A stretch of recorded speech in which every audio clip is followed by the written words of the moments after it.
beard. You'll never know where he got his name. What are you holding in your lap there, Kathy? This is a picture of a very, very famous man in the Smoky Mountains. His name is John Hairy Beard Walker. Hairy Beard. Hairy Beard. You'll never know where he got his name. Uh-uh. But I want to tell you, John Hairy Beard Walker called that because, true to form, he had a very, very hairy beard, but because there were so many John Walkers in the Smokies, so to distinguish himself, he was known as Hairy Beard Walker. But it's also sort of interesting that this gentleman was the patriarch of the very well-known Walker family that came out of Little Greenbrier. And we know a lot about the sisters, the 5 sisters of Ware's Cove, as they're sometimes called. But the father, John Hairy Beard, in and of himself, was a very, very remarkable man. And that's what I'd like to take a few moments about and talk to you today about. First of all, John, as a young boy, he grew up in an area called Buckeye. It was not far from Little Greenbrier. It was at the foot of Cove Mountain. And right after the Civil War, he married, 1866, a young lady by the name of Margaret Jane King. And so, about 4 years after marrying, they would move to the King homestead, what is now the Walker homestead. But this was his wife, Margaret Jane's parents' home. And for many years before these two were married, it was the King homestead. Well, sort of interesting because, John and Margaret Jane, they would come to have 11 children. And I look back, Lew, and sometimes I think a lot of these mountain people must have had this cheaper by the dozen mentality because the average farm family here did have about 10 to 12 young'uns. They had a very, very large family.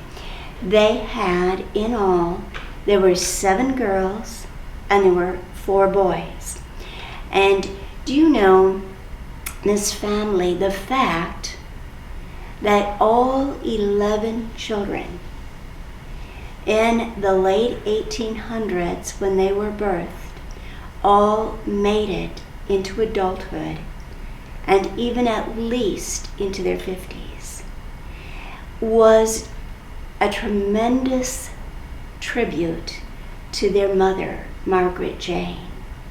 Because Margaret Jane was a great, great granny doctor. She was a midwife, but she also had a huge vegetable and herb garden.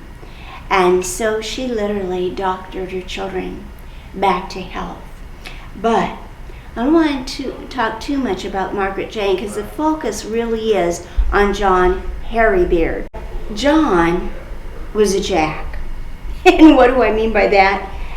John was a jack of all trades. He was a remarkable, very, very self-sufficient, very versatile man. And for example, this man, let me just tell you, if you and I would have visited their home place, let's say, out at Little Greenbrier while they were living there, John raised 20 varieties of apples. He also grew peaches. He had plums. He had muscadine grapes. And what he's holding on his lap here are cherries, which was not as common in these mountains as some of the other fruit. Apple was the most common fruit grown here, but he grew 3 different types of cherries. He also had bee gums. He had chestnut trees. I mean, he was a wonderful, wonderful horticulturalist. And he also grew hickory king corn. So that's the only corn that you'll ever find on the Walker place. After all, it was appropriate. He was married to the king's daughter. So hickory king corn, great, great planter. But also, taking a look closer at the picture, you'll see that he's sitting on what we call a ladder back chair. Okay? Well, John Hairy Beard Walker built this ladder back chair. He built all the tables that served them in their kitchen and dining areas. He also built their trundle beds. He built his daughter's handmade, what would be turned little coffee mills. He made their spinning wheels. He made their looms. And it was just a tremendous, all their ladder back chairs. He was an excellent, excellent woodworker and carpenter. So he also was very, very good with blacksmithing and forging. All of the kitchen utensils and the things that were used around the fireplace had been hand forged by John.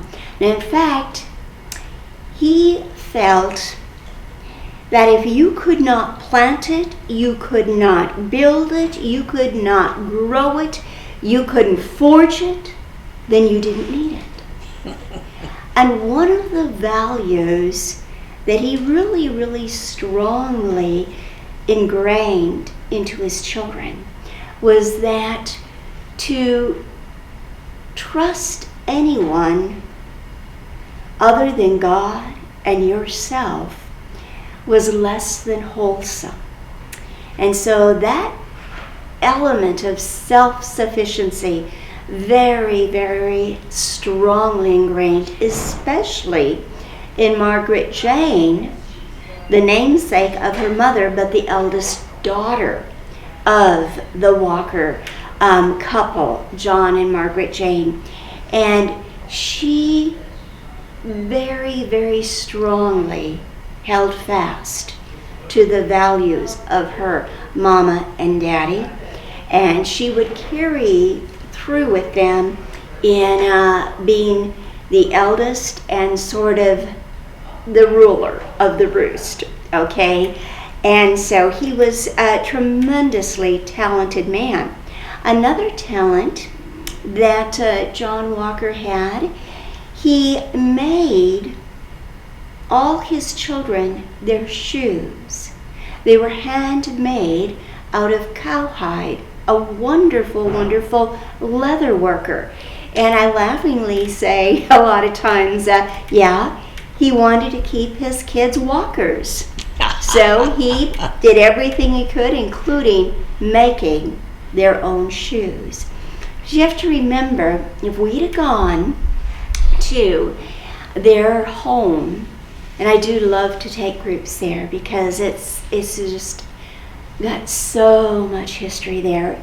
But while they were living there, Louisa, the last one to die, died in 1964. Okay? But while they were living there as a family, totally self-sufficient, living off the land, they had cows, they had sheep, they had hogs, they had chickens, they had a collie dog that was a pet, and his name was Wimpy. And he was anything but that. I said, if you got to live around 7 ladies. and you know, of the 7 girls, only one, Caroline, ever did marry. That goes back a little too to the stern hand of John Walker, which I'm going to share about in just a minute. But you know, they also had a mule by the name of Kit. Sort of interesting because Margaret Jane, the eldest daughter, not the mother, she was saying, a Tennessee mule has to be handled just so.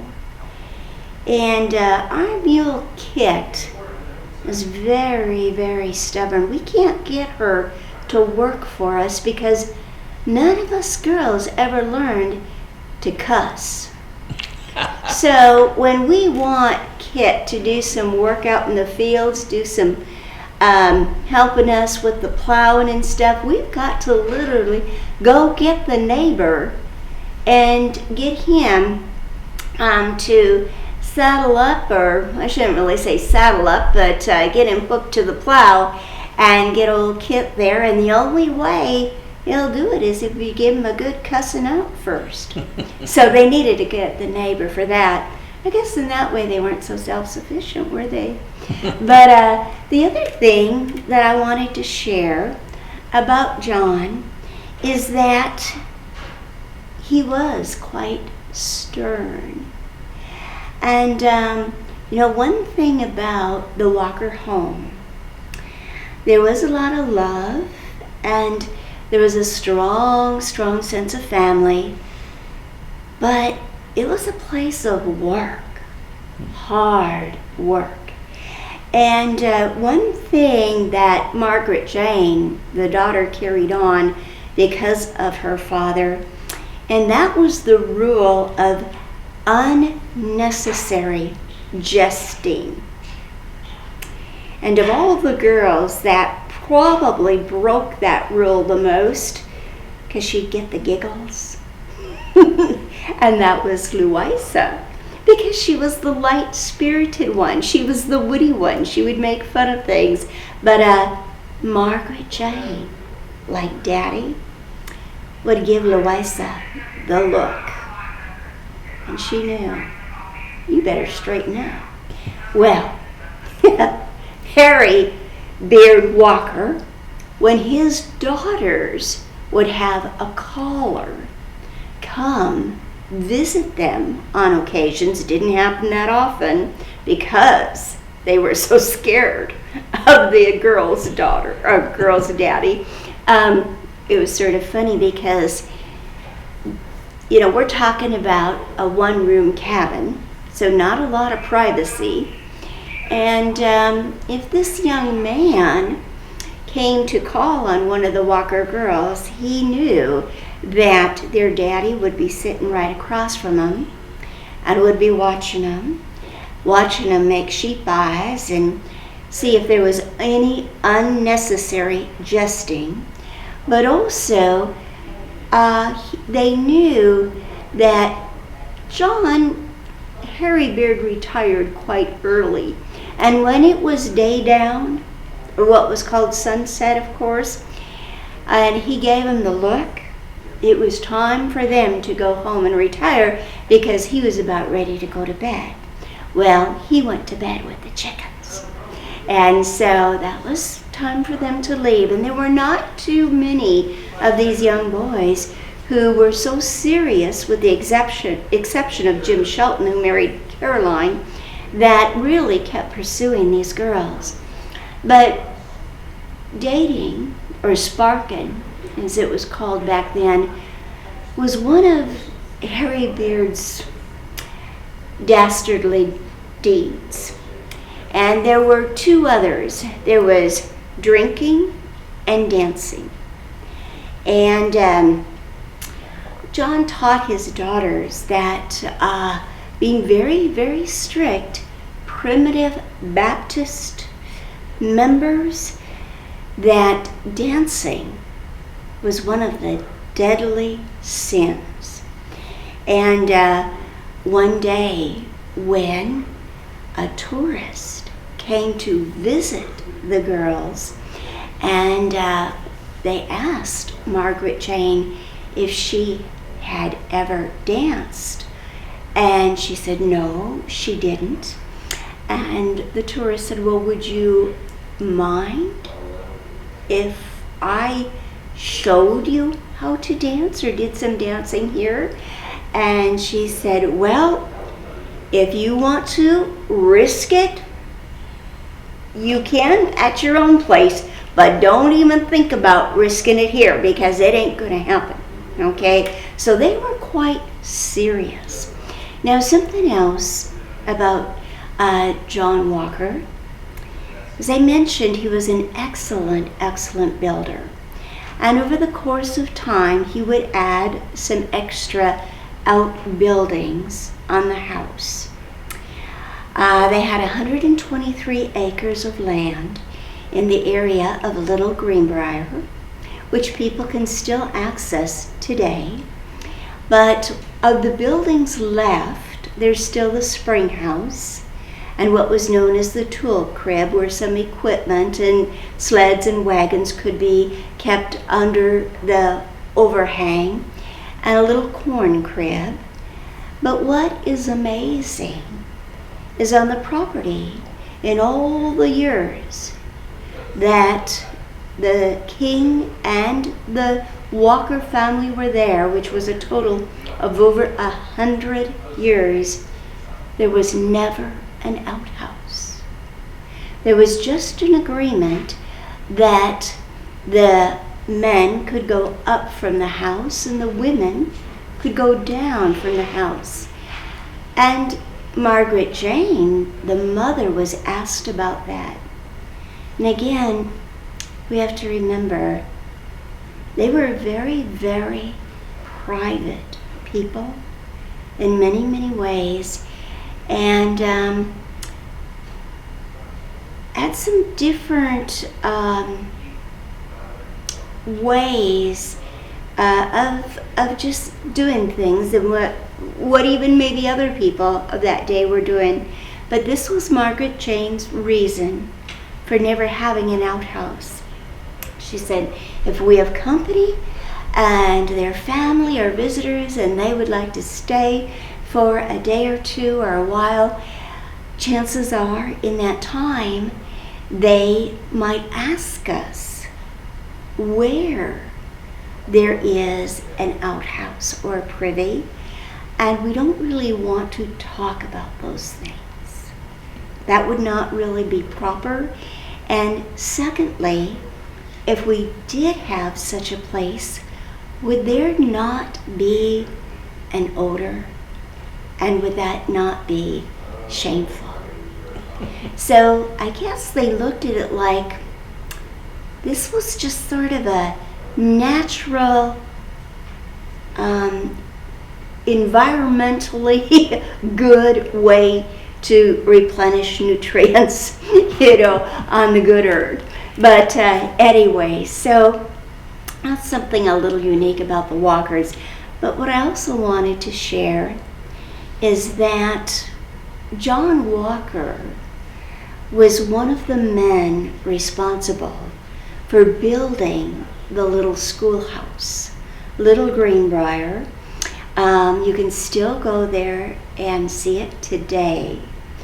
And the county had not built any school in that area at this time, and the Sevier County Board of Education said that if you're willing to build the building and the land is donated, we will provide a teacher. And so the Walkers, some of their other kin, and some of the others in the area agreed that they would donate some very, very large tulip poplar logs. And John Walker, he was the one responsible for the most part for building the schoolhouse. He was the corner man.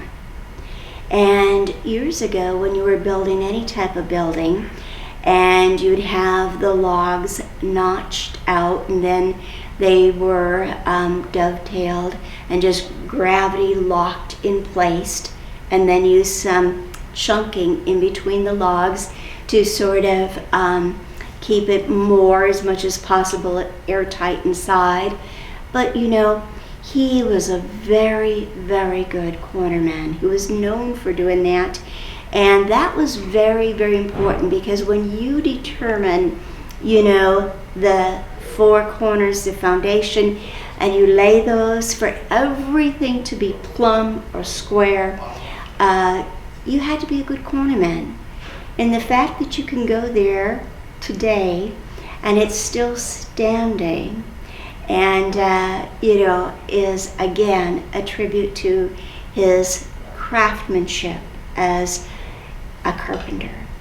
But he built that in 1882, and it would remain an open schoolhouse till about 1936, when it was finally closed as the schoolhouse. But Monday through Friday, it was the House of Education. But on Sunday mornings, that same building became the House of Salvation, because that's when it was used as Little Greenbrier Primitive Baptist Church. That is where the Walkers attended church up until it closed its doors in 1924. Then they'd have to walk across Cove Mountain, and they started attending services over at Hedrick's Chapel, the Primitive Baptist Church there, which is still standing right off of Wares Valley Road. And so, anyway, it was a Primitive Baptist church. So they were very, very conservative. And so one of the things that they taught as Primitive Baptist was, if it wasn't in Scripture, you don't do it. That's why it was sometimes called primitive, because it took a very, very literal, just an exact literal translation of the Word of God. And so if there were not choirs, if there was not Sunday school, if there was not piano playing, solos, that type of thing in the Bible, then you just didn't do it. Well, once Harry Beard had passed away, and Margaret Jane became the head of the household, and she ruled her younger sisters with an iron fist. She sat them down one day and she said, "You know what? Daddy voted Republican, and he prayed Primitive Baptist. And if it was good enough for Daddy, it'll be good enough for us." And so they begin each day with a hymn, singing, and prayer. And if you visited years ago the Walkers and you had conversation with them, it was easy to see that the heritage that their mother and father had taught them was very, very much being carried on by Margaret Jane and the other children of the family. And I should say, too, in terms of that little school, Little Greenbrier, that is where the Walker children all went to school. And the girls, none of them went beyond the 6th grade. But 2 boys, there were 4 boys, and 2 of the boys were able to go on to high school. And one of them, John Walker Jr., even did come back and teach school for a while at the school at Little Greenbrier. John had fought in the war. He'd come back from the Civil War. He had known and seen very, very hard times, serious times. And he had experienced so much at a young age, so much hardship, that I think he took life very seriously in that way, just because it was a matter of survival. But I also think it was a combination of the times, a combination of their life circumstances. If you didn't work from morning till till sunset, you didn't have food on the table in the winter months. Work was all they knew.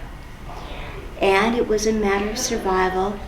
But yes, you combine that also with their upbringing and with the teachings of the primitive Baptist church, which was also a stern type of faith, in that the Bible was taken very, very seriously.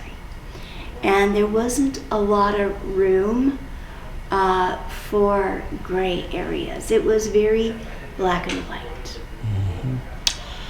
Well, it seems as if they did follow the Bible, and they did not allow frivolity, as you said, fun, laughter, that kind of singing, dancing. But he definitely followed the Bible and the precept of be fruitful and multiply. That's right. That may have been his favorite verse. That may have been. That's a good one. I like that, Luke. Thank you, Kathy.